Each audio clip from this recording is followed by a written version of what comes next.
hearing it. I'm ducking and everything. Died in the house. I got scared. I dropped my hot pocket. I wondered if you got that clip today. I'm so glad you did. I've been looking for that clip forever. I dropped my hot pocket. He fumbled his hot pocket. Good That's Lord Almighty. great, Bottles. That's Ladies and gentlemen, welcome to another edition of the Square Circle Maniacs Pro Wrestling Podcast.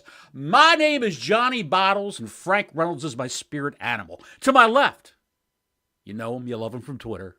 He is truly the neckbeard psychologist, Dr. Don Wayne, where he sunned a lot of people today and yesterday.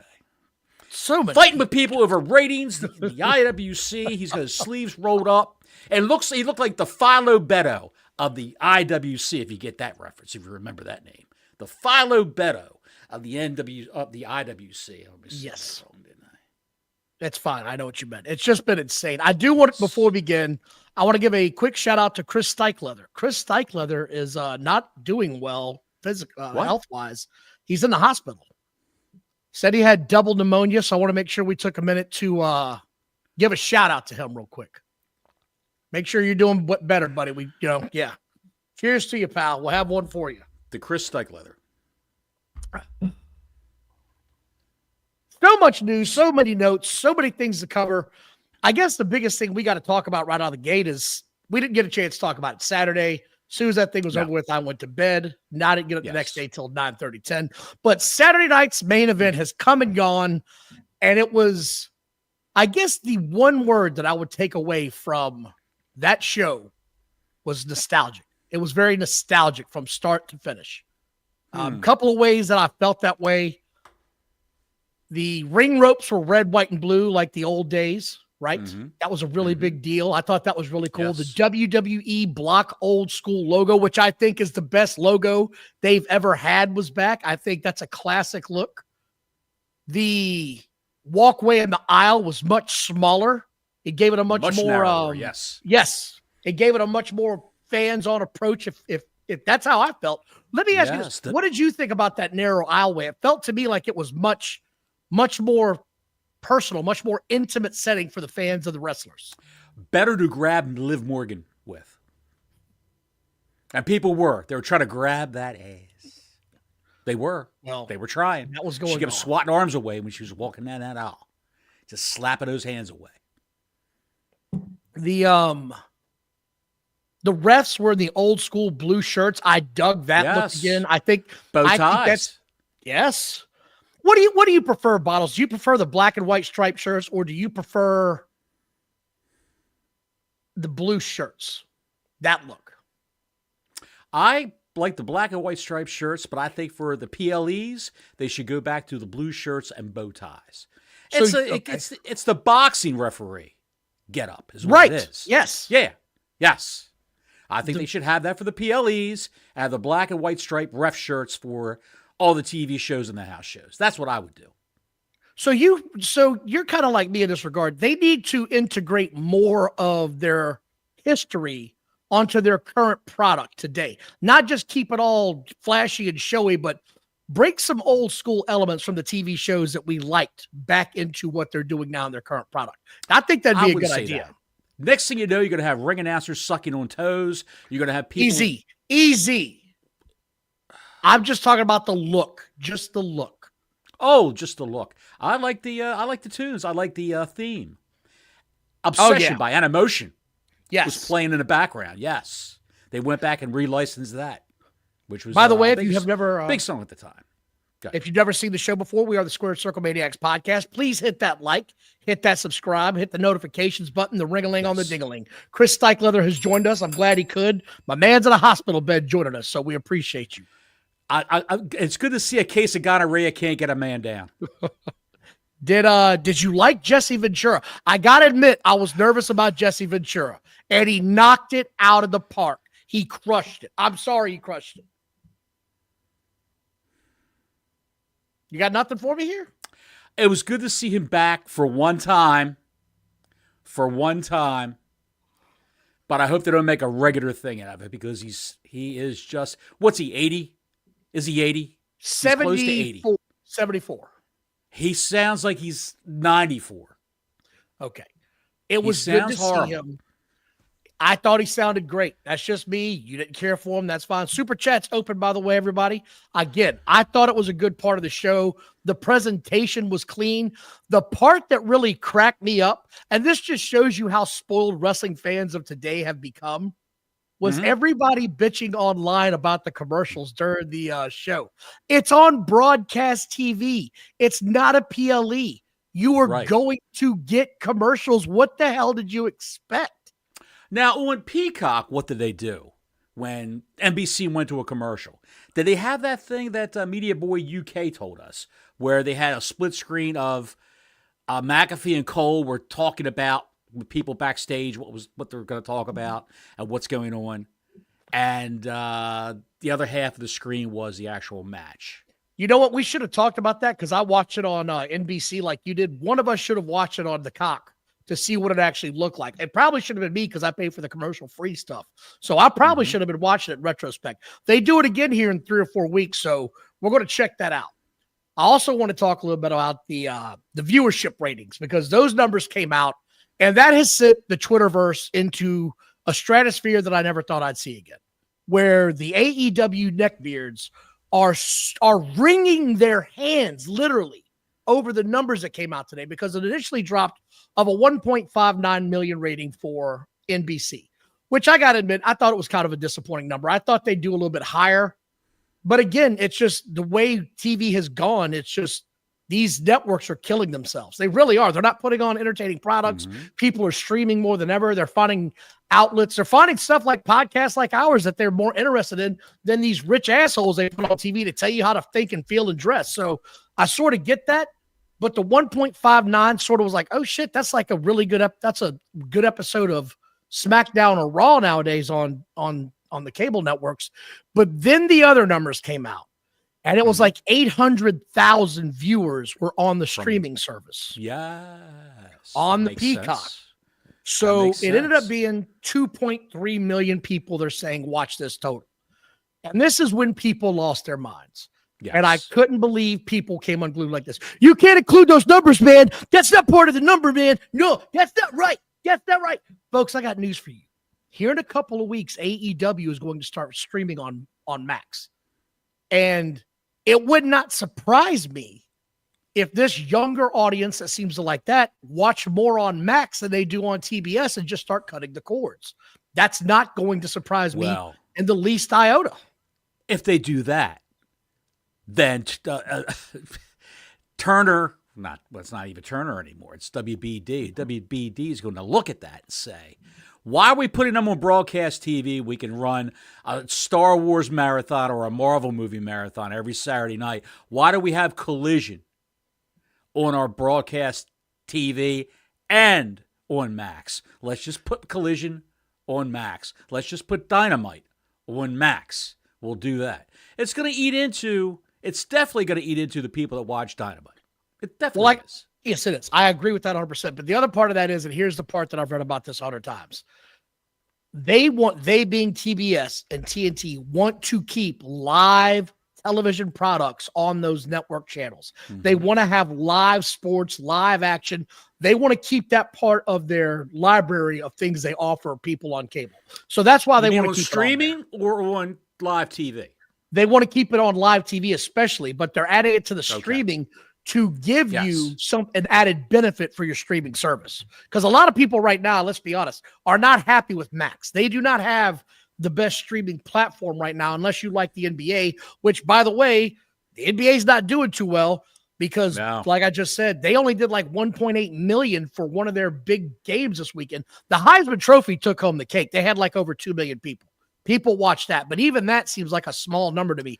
We're talking about a show that did $28 million. I mean, 28 million people back in the 80s. Just crazy to me. Warrior JWR for $1.99. Thank you, Warrior. He says AEW needs an enema. Yes, it does. It needs it really does.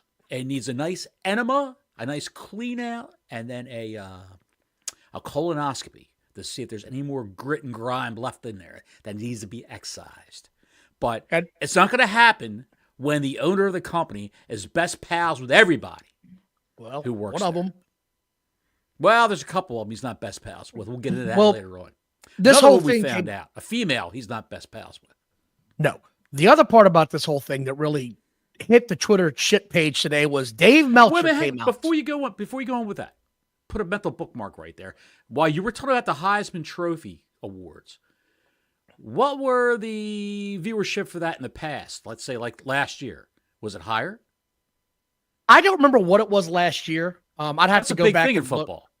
Yeah, it is. But it used to be 5 million, 6 million. I can tell you that for a fact. It's been up there in those numbers before, but it's coming way down.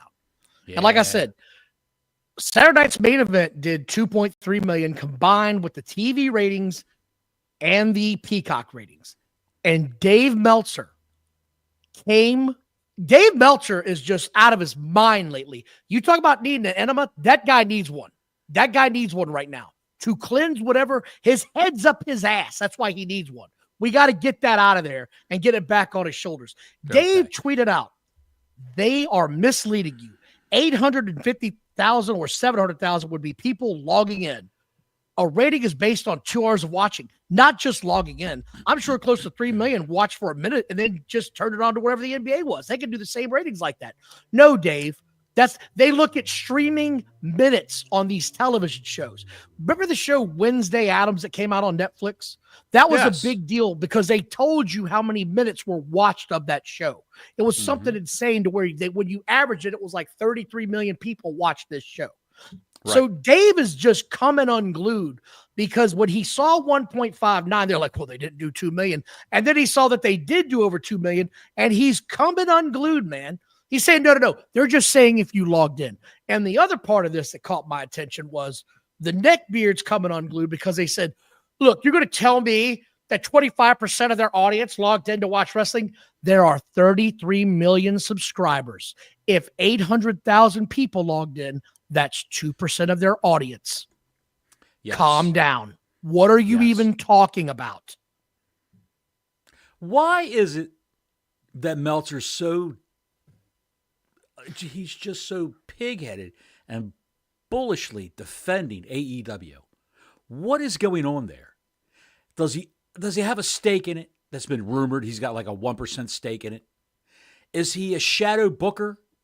Does he tell Tony what kind of matches to book? And when it bombs in the ratings, he gets defensive. What honestly, do you think is going on with that?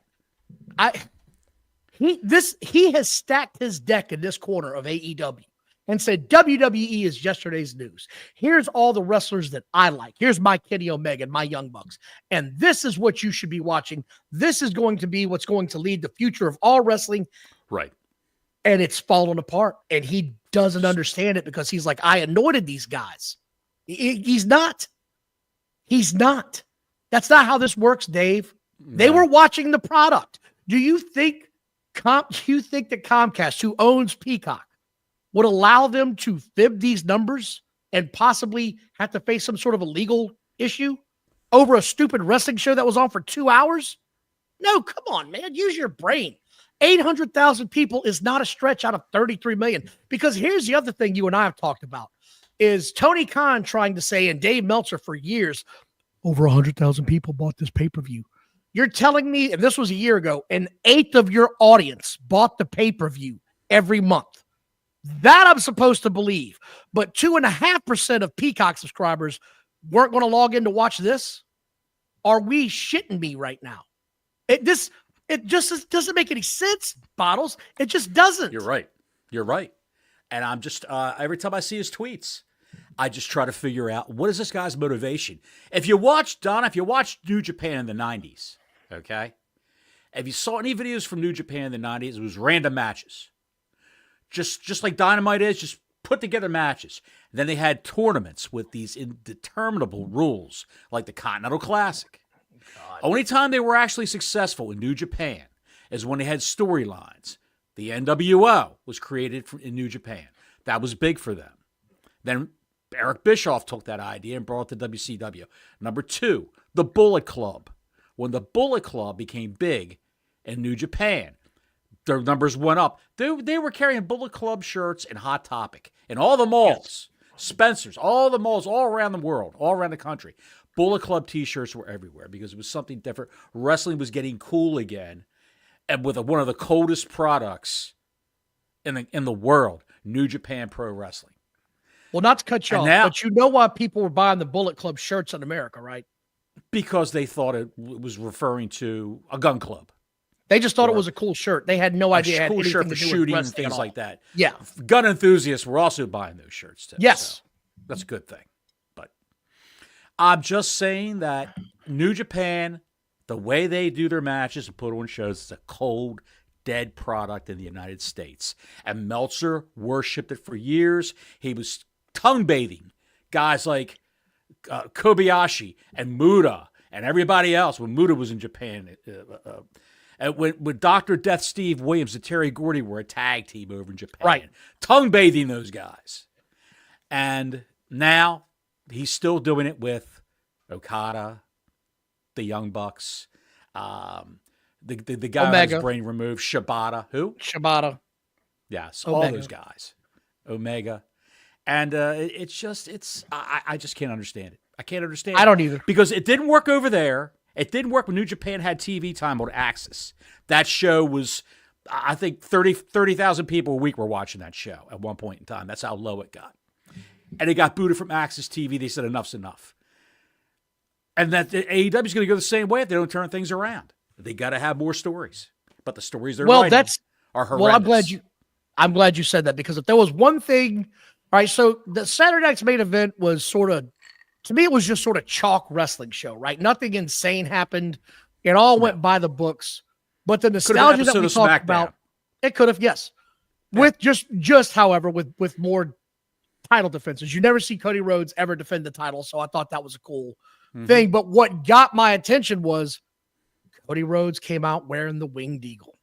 And that got everybody a buzz on social media and all over the internet wrestling community. If there's one thing that they did right in this show, it was bringing back that title for this special that they had. Because that is, to me, and you can argue with me all you want, the greatest title that the WWE, WWF ever did. That's the cleanest looking belt. It actually meant something. It had 5 plates. It was a sharp looking title.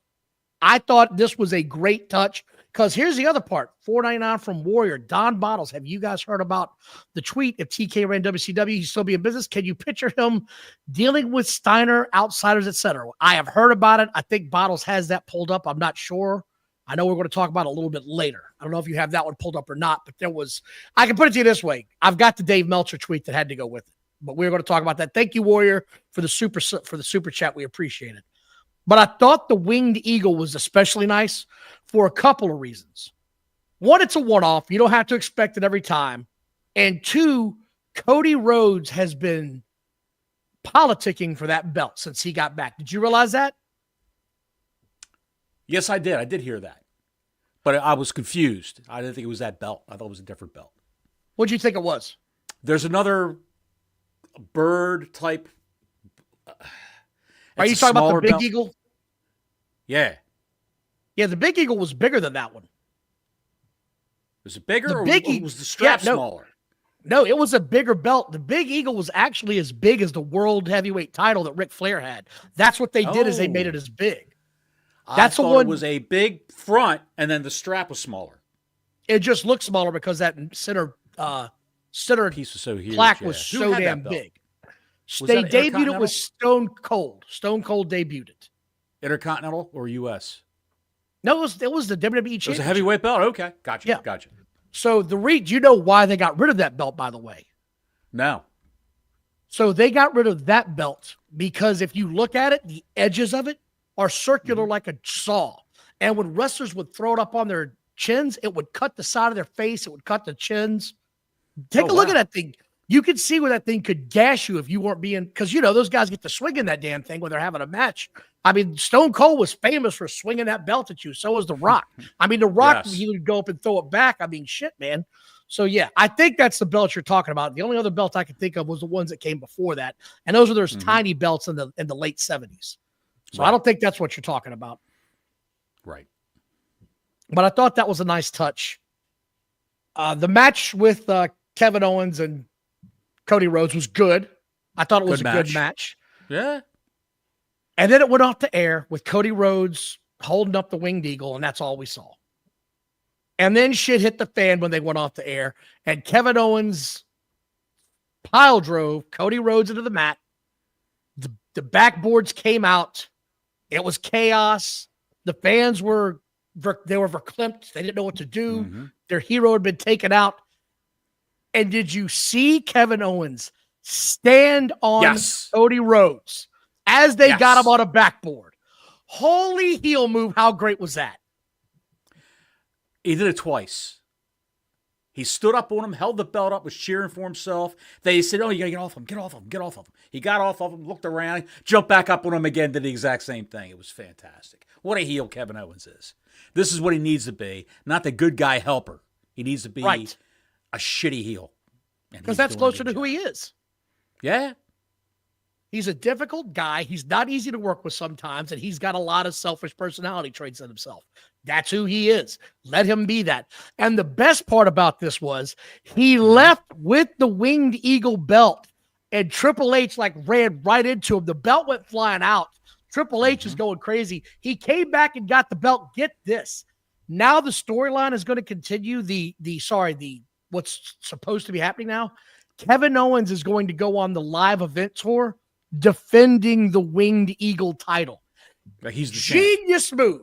Genius move. Is that not great? It's fantastic. Fantastic. Love to see it. Gets people talking, and it just gives anticipation for Cody to come back. Cody probably won't be back until, I guess, the last week of December.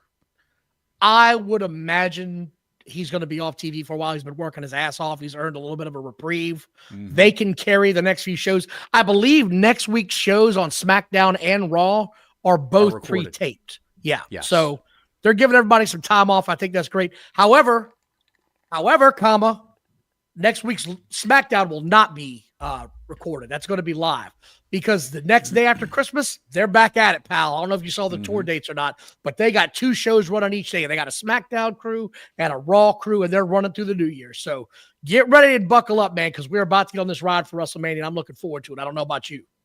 Same here. Absolutely. It's going to be good. It's going to be good. Where do you see this Cody Rhodes, Kevin Owens angle going? You see it going into the Rumble? Yeah. Yeah. I think they're going to... Or the next Saturday night's main event, because I believe that's the middle of the month. I think you're going to see that too, but I sort of feel like you're going to get a DQ by Cody Rhodes type thing, and then they have the blow-off at Royal Rumble. Did you hear the crowd? Yes. Did you hear the crowd when they wheeled Cody out? You deserve it. Yeah, but it was like a small pocket of fans. It wasn't all of them. It was like this little pocket that they caught. They're starting to turn. They're not turning. It was just New York City, and they're all a bunch of assholes. They're starting to turn. Pal. Did you see the kids? Oh, my God. Oh, my God. That's who they're appealing to. Yes, Super Cody. Super Cody is hurt. He's down by the dastardly Kevin Owens. So 2.3 million. I thought that was a decent show. I'm looking forward to it in January to see where this goes. That felt good. What do you want to talk about next? You want to talk about Raw? Because I watched Raw today. I caught up on that. What'd you think of that show? CM Punk and Seth Rollins have a real history of not liking each other. And I always say there's a little bit of truth in every great angle that you do in wrestling. There's always a little bit of real animosity. This was done like a pro's pro of a start-off show. Some of the jabs they were going with back and forth was just tremendous. I mean, you belong in the audience with the rest of the CM Punk fans. Great line by Punk. This fan has got more WrestleMania main events than you, and that's a fact, Phil. Again, just great lines. I thought the back and forth fighting that they got into after it was all said and done was great. They fought literally completely around the arena. I thought that was tremendous. It was fantastic. This was the best part of the show for me. The best part of the show, I think. I can't deny that. I thought, look, The other part of it that I really liked was Drew McIntyre and Seth Rollins had a little bit of a thing backstage. Perfect stuff. Perfect. Yeah. Perfect. Seth Rollins got into a shouting match with the Raw GM. I thought that was great. It gave you a little bit of insight on what's going on, where he said, if you two idiots would quit fighting, I can make the damn match. This was good, even though CM Punk had some moments in this whole segment where he was sort of stumbling through some of the talking points, if you caught that. He caught himself. He's a pro's pro. He corrected the ship. I thought it was great. I mean, bravo, hats off to it. This was good. The the Breaker Kaiser match, I could watch them wrestle, I swear to God, at least once a month the rest of my life. I really could. They've got that it factor. They're very good. I mean, what do you think about them? Are they going to have another match? I think they will. I don't think it would be a multi-man match. I think it would just be the two of them going at it one more time. And what do? Do you take the belt off of Breaker again? No. To give the Kaiser? Can't do that. You can't. Or do you have someone interfere and cause Kaiser to lose? And then Kaiser gets into it with that guy? And he's off on a feud? What do you do? I don't know, but I like where this is going. It's going somewhere. It's interesting. They clearly have something going on. Just spinning. They're spinning their wheels, I think. Yeah, but they're fighting like hell, and they hate each other, and it feels like it matters. Breaker's just great to watch in a ring. He's just fantastic. And Kaiser's a great Nazi shit heel. By the way, thank you all for watching. Please like and subscribe if you have not done so. We're trying to get our subs up. We're trying to push that limit. We're on to the march to 1,500. So please like and subscribe. Hit the notifications button because sometimes we do a Tuesday show when there's so much to talk about like this. Did you notice the Judgment Day shit going on with Finn Balor? Yes, it's going to be a little wedge there for me. There's something going on. There's something going on there. And the Balor camp, the Liv camp, and the Balor camp. They're butting heads. Balor's supposed to be getting a big push starting in January. That's what I've read. So will he go face? Will he go heel? I don't think he can. I don't think he can go face at this point in time. I don't think so. I don't think they can go face either. It's just it's a prick. They're all pricks, every one of them. It's just prick on prick crime. So I'll be looking forward to that, see where it goes. Speaking of which, this brings me to another one of the moments in this show I really liked. Liv Morgan's promo. Tell me, what'd you think? I liked it.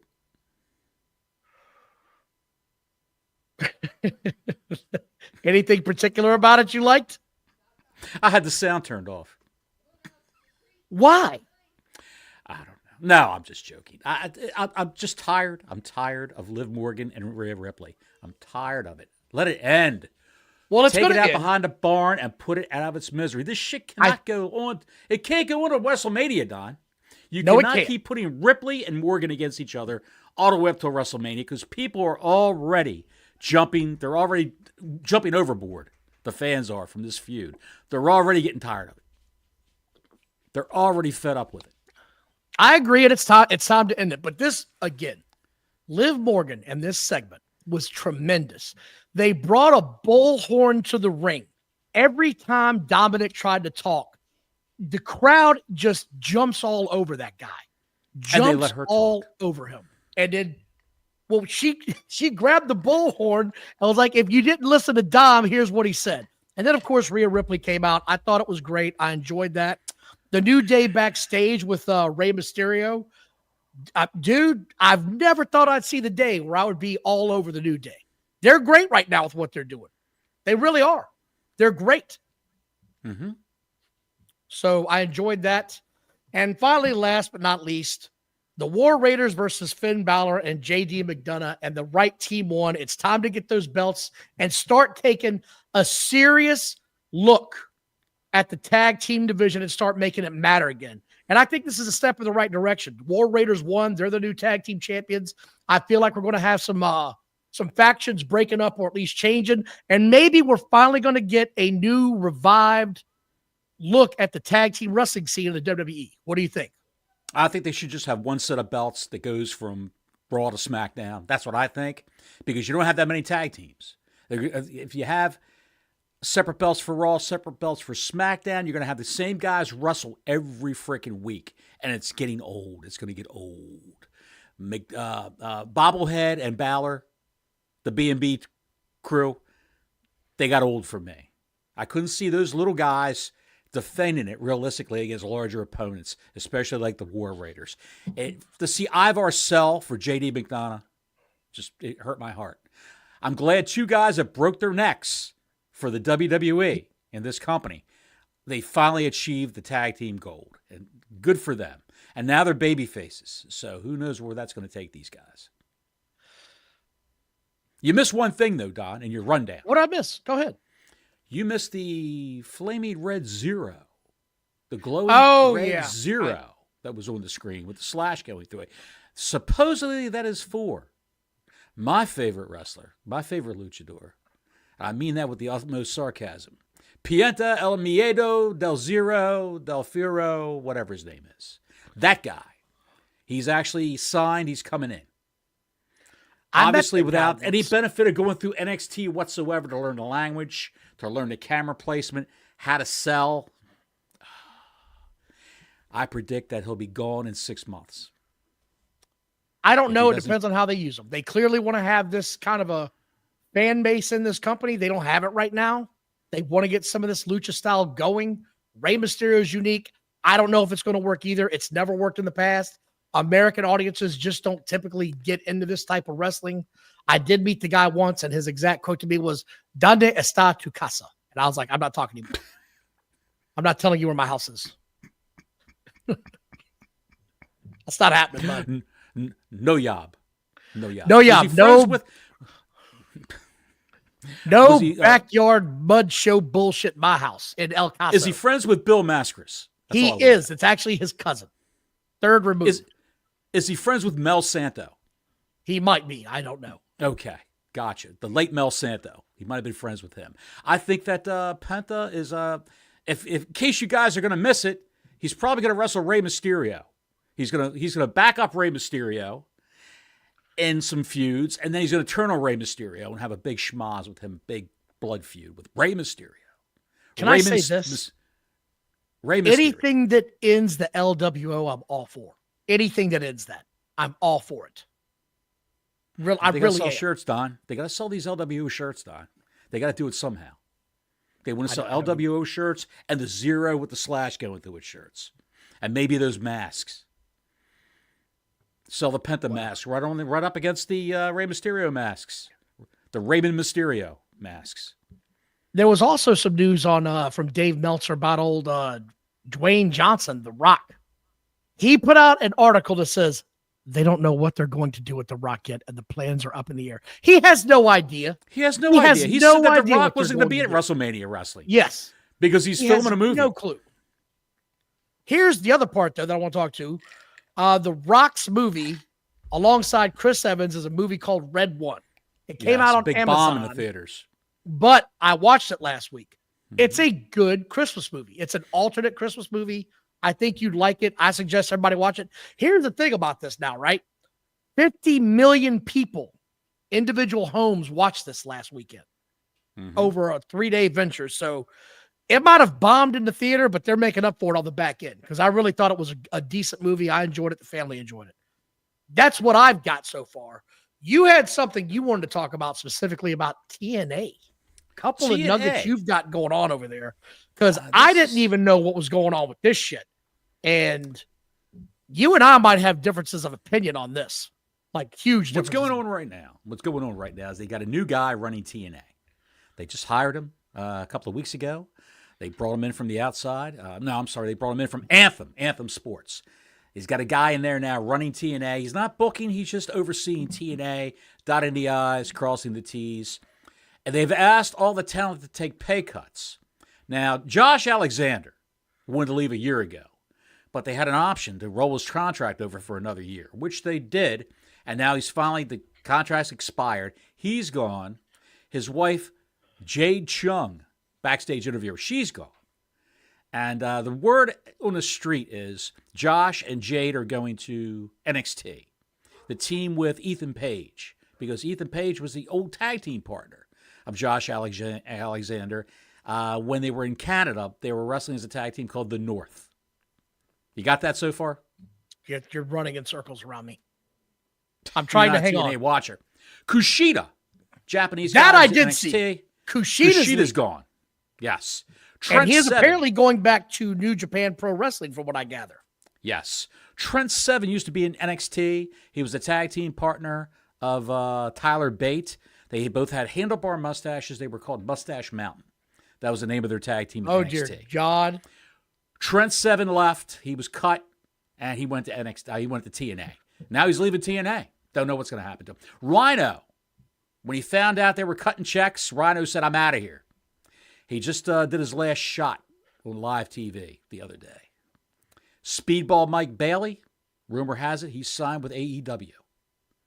Those are the people that have left so far. So they're losing, from what you're telling me, they're losing known names for this company because of the cutbacks, while at the same time they're supposed to have this huge show like next June or July where they're charging $700 for a front row seat. Make it make sense, because this doesn't sound like a very sound marketing or business strategy to me, to where you're charging fans exorbitant amounts of prices for a show that's not doing well by their own admission.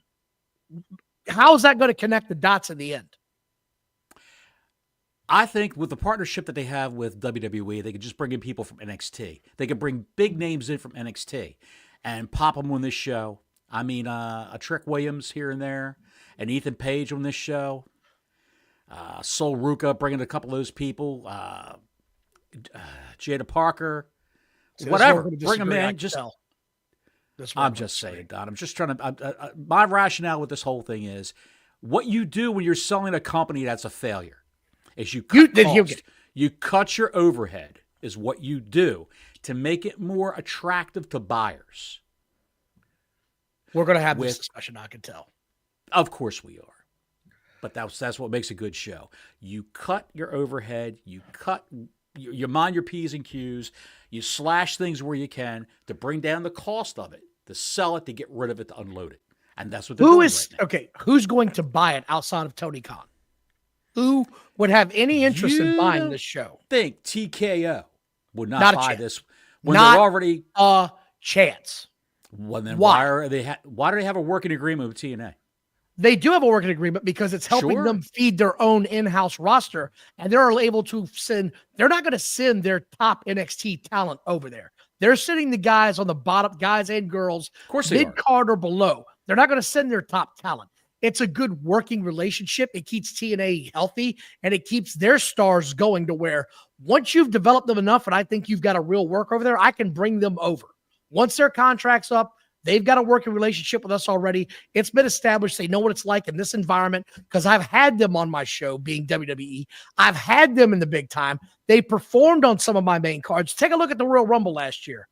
The steroid chick that came over from TNA. That was the biggest crowd she's ever wrestled in front of in her life. And it clearly made a lasting impression because I believe she's on her way to WWE next time it's through. Her contract is up, I believe, by the middle of January for TNA.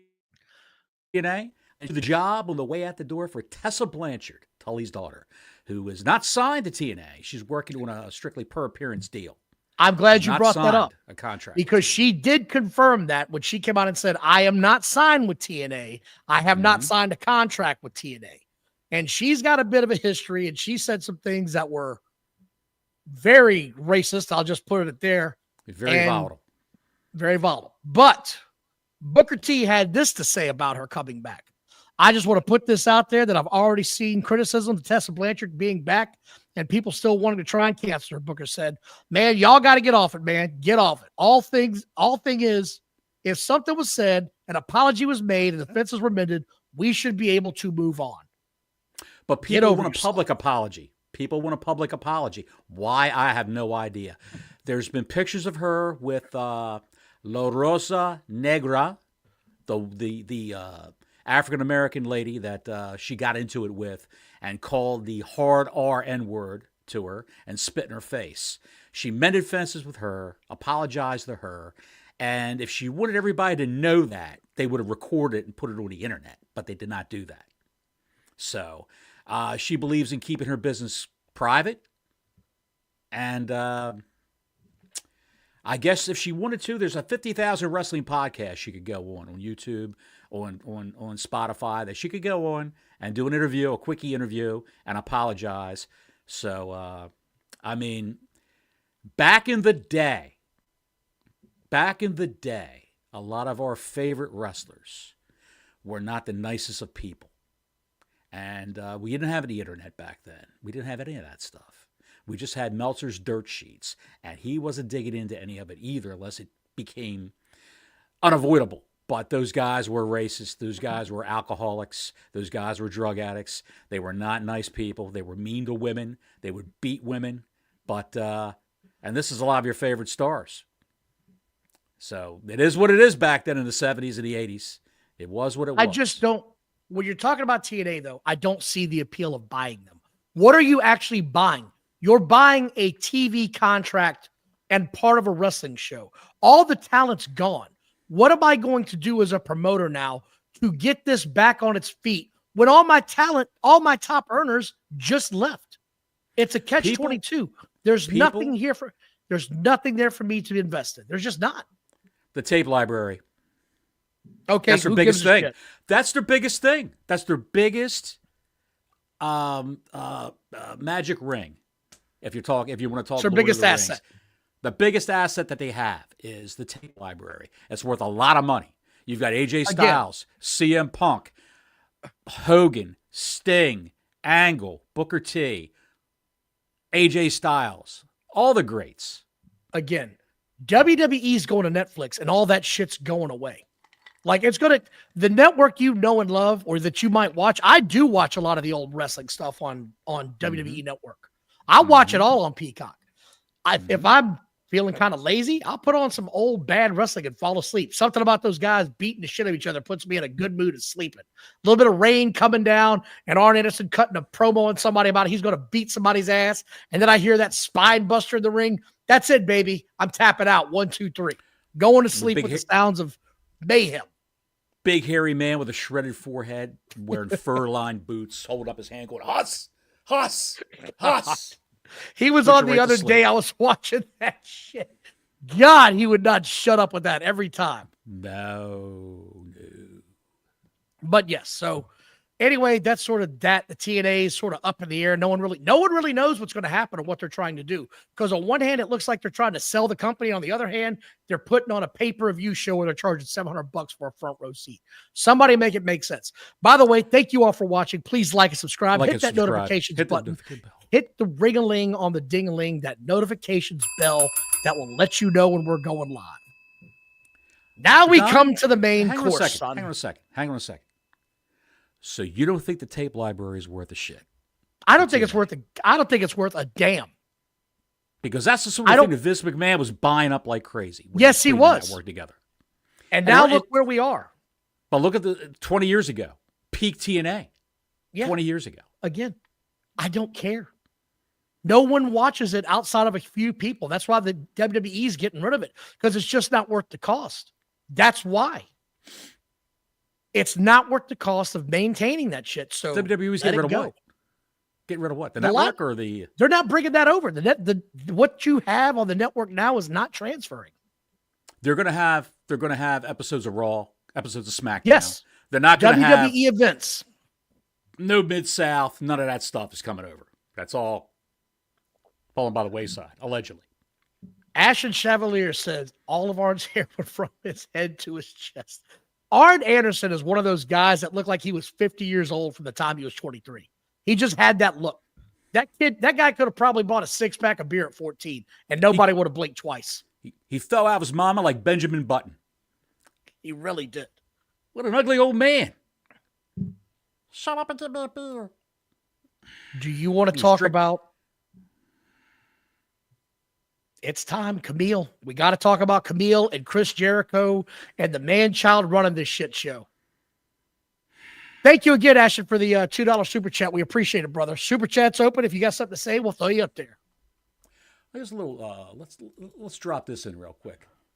Kurt Angle did an interview where he said Vince McMahon's going to hell when he dies. Have you seen this? Do you know that's like a 10-year-old interview? Are you serious? Yeah, it's old as shit. Somebody had to point it out that it's old as hell. I've been worked. Okay. Yeah, I saw that. That was an old interview. Somebody had to clarify this thing is from like almost 10 years ago. I got worked. So yeah. Dave Meltzer has said that here's the update on Camille. I don't know if we'll ever see her again in AEW. I wouldn't be surprised if we don't. What Camille did was she had a lot of, during the election, she had a lot of anti-abortion posts on her Twitter profile, or her Twitter feed, that she subsequently deleted most of them. And there was great umbrage taken towards Camille. All the neckbeards are going out of their mind. Like they're going to get anybody pregnant. You know what I'm saying? Who are they getting pregnant sitting in her mother's basement with orange fingers? And a good dollar store tarp laying on the floor with the best of Sky Blue playing on the basement television. The black and white Sylvania TV. Sitting on the subwoofer, nothing but bass coming out of it. But Camille did an interview recently where she said, I've got it right here. Give me quote it. Go ahead. Read it to me. I would love to hold some gold in AEW eventually. When that time comes, I'll just keep doing what I know I've got to do now and hopefully show, because I still feel like the AEW world hasn't even seen a glimmer of what I have to offer. Even being able to talk and show some personality. I'm really excited for AEW fans to get to know me a little better. It's about introducing that side of me to the fans. If someone says, oh, there's no personality, I mean, to be honest, I'd agree with them up to this point because I haven't really gotten the chance to show it. I'm just really excited for everyone to see that I'm more than just standing there making faces. I didn't see anything wrong with this, personally. I didn't think it was that insane to say. But she hasn't been mentioned on TV. She had this angle with Mercedes Moné that just suddenly went away. They haven't talked about it. Mercedes is on to somebody else now, which doesn't make any sense to me. This was supposed to be the next big thing in this company for the women's division, because you could see that it was people have compared it to it, so I'll say it. The Diesel, Kevin Nash versus Shawn Michaels moment. This was what it's supposed to be. They rushed it. They rushed the shit out of it like they do everything. They don't drag it along and tease you with it. She's got the injury angle going on. Bad shoulder. Remember, she got thrown to the wall by Statlander, I believe it was. Hurt her shoulder. She's not really hurt. But I thought maybe she was hurt in real life. But no, that's not the case at all. So, who knows, Don? She's not looking too good where she's at. She got signed in February of last year. She didn't make it to television until June. And she's on a 1-year deal that's about to expire. She's in her 10th month right now. She said, as you can see, I'm not wearing the sling today. The doctor said it was a good day where I could stretch it out. I'm close to being completely cleared. So I was feeling, with knowing I was getting healed up, I was thinking this lady has been talking to me. And then she goes into the whole promo segment with Mercedes. So Pablo, welcome to the show, man. Glad to see you're out here tonight. Hi, guys. Jericho Voice. What would be great? WWE buys the tape library and plays the TNA shows while censoring Russo and Jarrett's faces. Put a blue dot over their faces. That'd be fantastic. We all know how much they love. Well, look, even they kissed and made up, right? Double J kissed and made up with the WWE a couple of years ago. He was even allowed to come back in for one of those reunions. Hope you're doing well tonight, Pablo. Glad you could join the show. Hear me out. TNA, WWE buys it. WWE buys TNA. This is what they do. They got an hour on Access TV. Comes as part of the package. What they do is they move people from Raw and SmackDown, like Giovanni Vinci, Alpha Academy. They move them over to TNA. The guys that are on the here's what I would do. I see where you're going, but here's what I would do. Everybody that's literally going to get their last shot in this company, that's who you put over there. This is your last shot. Right. And if you want to do it that way, do it that way. Sit them over there and bring up a couple people from NXT to get thrown around. That's all. All right. Well, I hear you. Yeah. If I was Apollo Crews, if I was Gianni Vinci, I'd be sweating right now.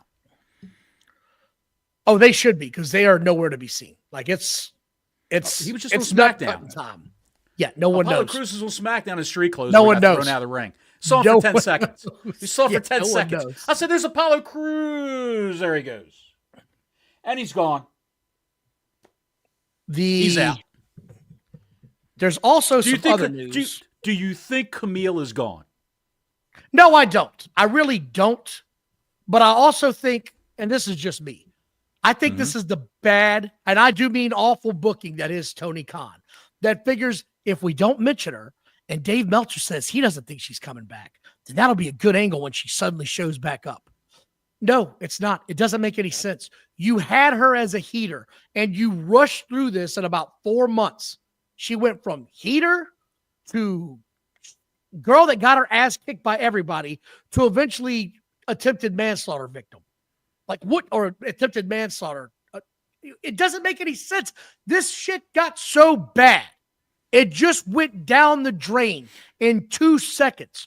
Tony Khan cannot book or think in a storyline mode. He's got to rush everything.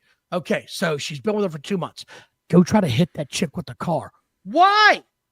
She's the big badass brawler. Why would she need a car? Stomp the chick's head through the mat.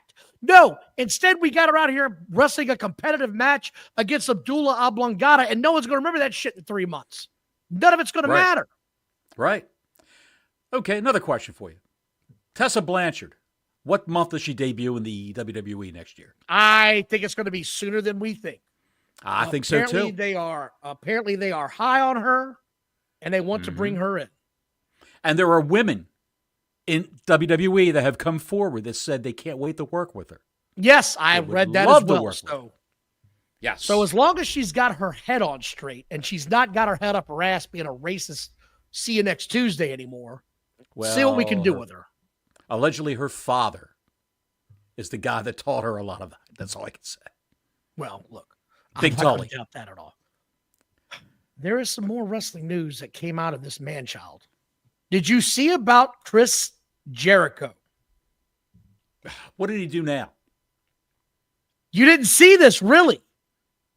No, I didn't see it. Chris Jericho showed up at the GCW Highest in the Room 3 event. Oh, that. Yes. And attacked Matt Cardona, who was having a match with Effie, by the way. The guy who ran down Tony Khan. The guy who ran down Tony Khan had Chris Jericho interrupt the match to give him the win on a show that, can't make it up, that Ricky Starks was pulled from. Allegedly because of what Effie said about Tony Khan and his program. So they sent the old washed up white guy to face Effie in GCW and not the black guy. Okay, Tony Khan hates the blacks. Write that down right now. Don't say shit like what? No. I don't understand. I'm an investigative journalist here. How is this a good idea, Bottles? Again, you told Ricky Starks he couldn't go because of the belief was that this is why. Now it looks like what everybody said to begin with. You've got a personal issue with Ricky Starks because he's not going to stay in your company. And instead of letting him work these other dates, like you're letting all of your favorites do, because the Young Bucks just showed up in Japan again, and Kenny's showing up in Japan, and Chris Jericho's showing up on this show. So don't tell me that it's not because you don't have a personal vendetta against this guy. You clearly do. You clearly have a huge issue with this guy. You clearly are so butthurt that you can't stand him to be with another company that you're, in your mind, your competitor. It's like a scorned lover in high school. This shows you his maturity level, Tony Khan's maturity level. If he was any kind of booker or wrestling pundit, he would have said, now hear me out, Don.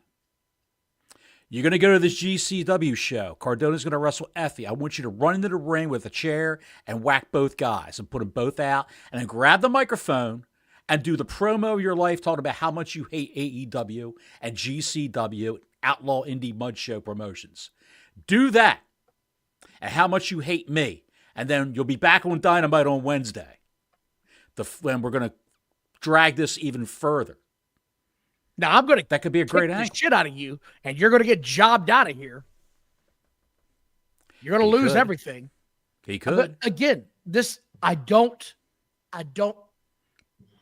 I'm trying to wrap my head around it. And then Dave Meltzer has the balls to say this week that if Tony Khan had been running WCW instead of Eric Bischoff, that they'd still be in business today. I've got news for you, Dave Meltzer. We've interviewed Guy Evans. Guy Evans wrote a book about all of this. This company was getting sold with or without the man-child or anybody else. They didn't want the wrestling company on TBS anymore or TNT. They wanted it gone.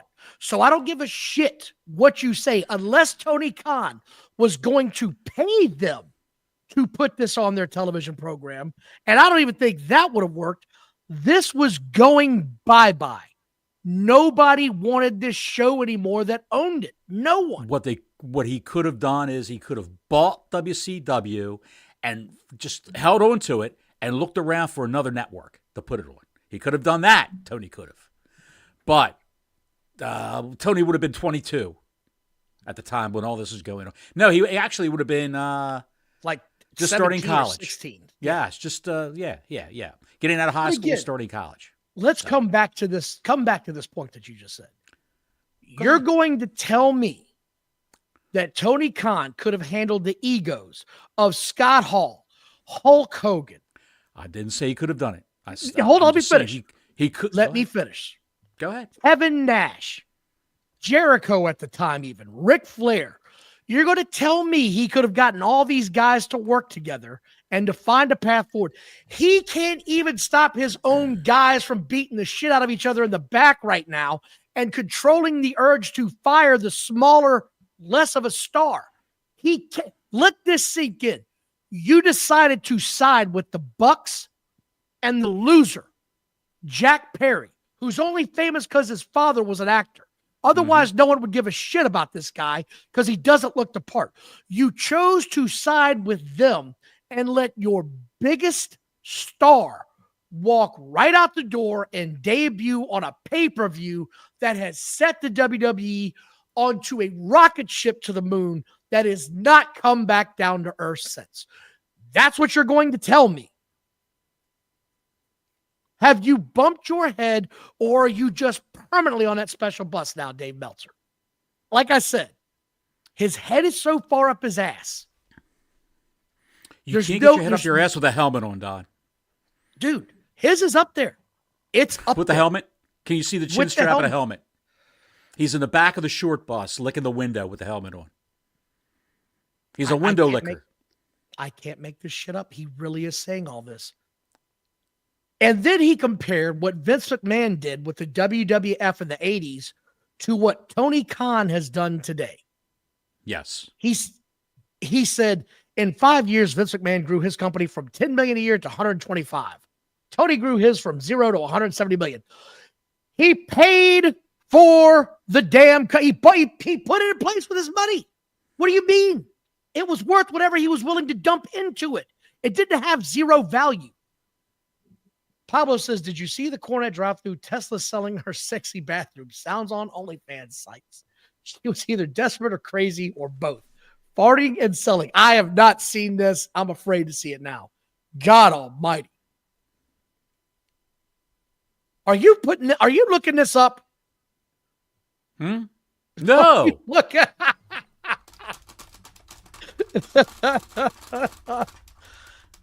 I have not heard this. I have not seen this. I don't even know what to say about that. That's insane. Thank you, Pablo, again for the super chat. Appreciate it very much. Like and subscribe. Hit the notifications button. Vince grew his from a 10 million to 125 million. Mm-hmm. According to Dave Meltzer. Yes. Vince McMahon grew his company by $12 million. I mean, by 12 times. He grew it 12 times what it was. Tony Khan got like, what, a $50 million contract or $80 million, right? Something like that? $80 million to start with. And that was just for one show?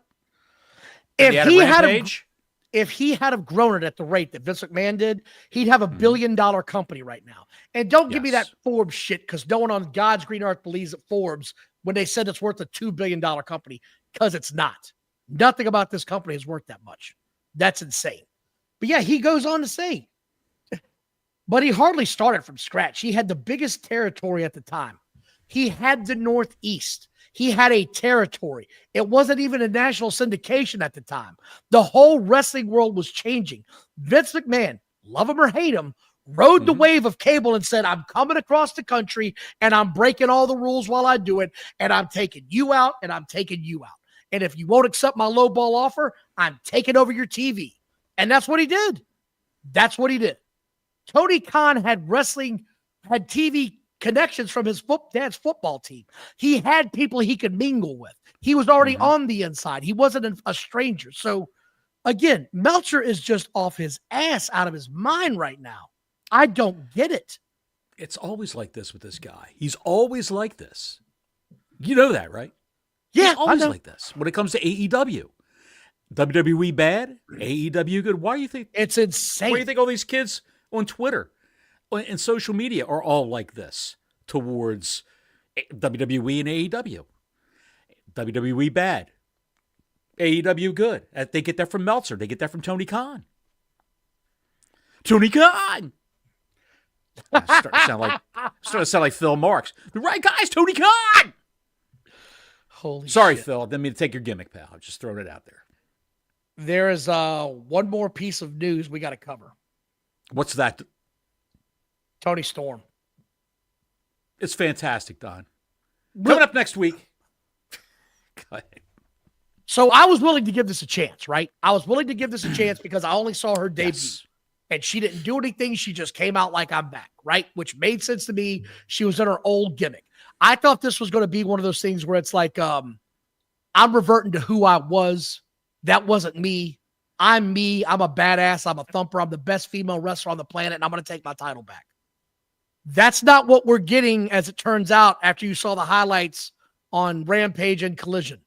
That's not what we're getting at all. We're getting this goofball version of her where she apparently has amnesia or some horse shit, and she's starstruck that she's an AEW.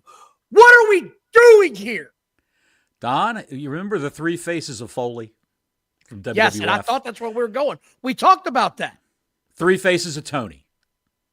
She's probably going to have another persona debut. What I would have done with this was I would have brought her back in the timeless gimmick for one match, and they get hit in the head and get a concussion.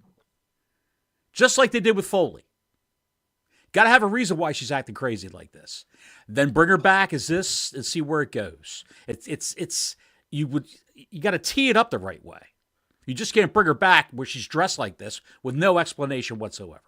I told you I would have done it that way. And I'd have had her explain it to the audience. That's not who I am deep inside. This is me. I'm an ass kicker. I'm the best female wrestler. I'm off the Hollywood shit. I'm back on the grunge shit. Let's get after it. That's how you explain it. Well, I'm not having her get hit in the head with a baseball bat and be like, oh, heavens, I see stars all around me. Who am I? Is that FTR? Mr. Chavone, where are you? Yeah. And by the way, when she came out, I think it was on Collision, when Thunder Rosa. Thunder Rosa was cutting that promo with Tony Schiavone, and she walked in and shook hands with Thunder Rosa. I'm your biggest fan, blah, blah, blah. It's such a pleasure to meet you. Mr. Schiavone, you're a living legend, blah, blah, blah. She's falling in all over Schiavone, and she said goodbyes. And neither Thunder Rosa or Schiavone said, is she for real? What's that all about? What's going on? That was really weird. What's going on with her? Is she okay? They just said, okay. And I'm going to tell you again, Mariah May, I'm going to give you the beat of your life at World's End. Brother Fluff with the $5 super chat. And the a woman who changes personalities randomly may be the most realistic character ever. I got that going on in the next room, pal. Got that going on in the next room. That's every day of my life here at the Bottles Bungalow, pal. Brother Fluff, that's the high. That's a walk-off. Bottles. That's called a walk-off. I want to thank everybody for watching. We had so much to cover. We are going to have Bottles is gone. We're going to have a special show coming up on Thursday. Going to have a special guest, if you will, baby. A little specialness. The one, the only. AEW Awful Wrestling is set to join the program Thursday. Is he still coming? I believe so. Has he actually watched the show? Yeah. So I'm going to send him the I'm going to send him the DM, see if he wants to come on Thursday once we get the whole show set up. Mm-hmm. We're going to watch a little bit of Awful Wrestling tomorrow night, as a matter of fact. Do we have to watch it again? Oh, dear God.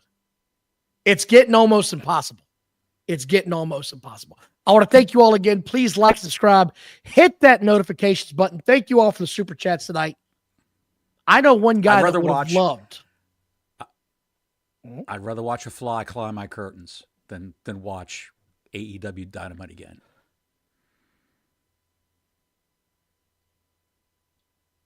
I got nothing for that. I know a guy that didn't like Dave Meltzer.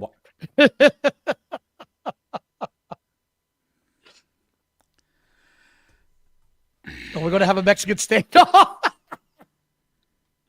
Thank you all for watching. Like and subscribe. Good night. Until next week, Gordon Soley saying so long from the Sunshine State.